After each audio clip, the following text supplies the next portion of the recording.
जुमले की जो मीनिंग है उसमें ख़ासी तब्दीली हो जाती है सिर्फ ज़रा से लहजे की तब्दीली के साथ।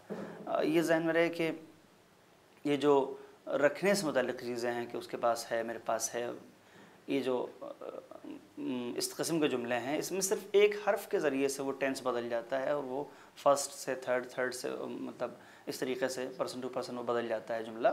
मसलन दारम में सिर्फ मीम इजाफ़ा हुआ है, उन असल में दादान दाश्तन उसका मसदर था और उससे दार था बस। दारम मेरे पास है, मसलन मैं रखता हूँ आई हैव, मसलन मेरे पास है। दारीम हमारे पास है, दारी तुम्हारे पास है, दारी तुम सब लोगों के पास है, दारद उसके पास है, दारंद उन सब लोगों के पास है।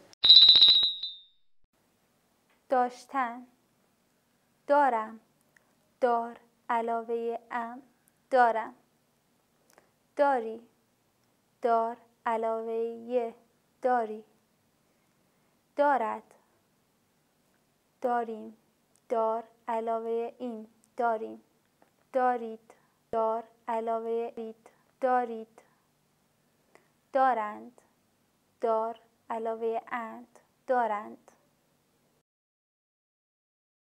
ये ज़रा से मामूली से फ़र्क के साथ जो है वो जुमले तब्दील होते रहते हैं और इस फ़र्क को बहरहाल नज़र में रखना चाहिए। और उसमें मनफी में भी सिर्फ़ और सिर्फ आखिर में नून बढ़ाना होता है। न दाराम न दारीम, मसलन न दारद न दारंद न दाराम न दारीम, ये सिर्फ एक नून के इजाफे से पूरा जुमला नेगेटिव हो जाता है, पूरा जुमला मनफी हो जाता है।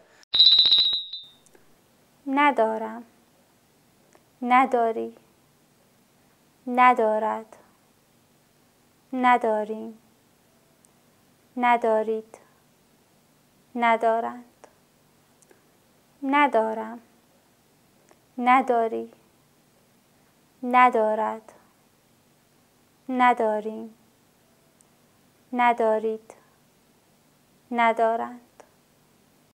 मैं इस सिलसिले में और गुज़ारिशात अगले दर्स में अर्ज़ करूँगा।